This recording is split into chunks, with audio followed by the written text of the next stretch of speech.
All right, let's get into it. If you don't know what book we're reading, it is The Four Agreements by Don Miguel Ruiz. I'm not going through every chapter, but I am going to go over the four agreements. And this is part 2, the first agreement. All right, it is be impeccable with your word. Now, Don Miguel Ruiz says this is the most important agreement that you need to make.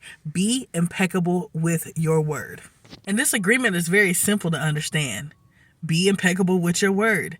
Don't say anything you do not want to say. Do not say anything that you do not believe. Do not say anything that is not aligning with your truth. That even means those simple jokes that you're saying, oh, I'm broke. If you're not broke and you don't want to be broke and you're not accepting that as reality, don't say it. Our words have very, very strong power. Ruiz goes on and actually says that our words are like magic. Pure magic. And the real black magic is when we speak poison onto others. So gossiping, yes, is one of those things that we're also supposed to not do.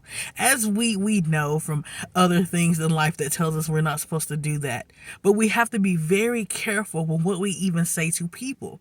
That's why we can't spew out those things, those bad things that are within us. We have to do some type of work to heal those shadows, or we will put on all of that on someone else and we will literally curse them. That's how much power and magic our words have. All the time we think of witches casting spells when really we catch spells with our voice every single time. Every single time we say something against someone else, we're casting a spell on them. That's why it's very important to watch what you say. And again, only say what you mean. The example Ruiz gave was a mother and her daughter. The daughter loved to sing. She would sing all the time. She would always sing. And the mother would be frustrated from work and everything and then tell her to stop singing. She's not that good anyway. So, of course, the daughter stopped singing.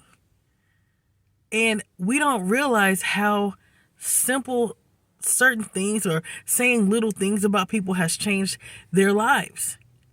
That they're afraid to speak out, that they're afraid to share their voice with the world, that they're afraid to be exactly who they're meant to be because someone told them to shut up, to stop, to hush.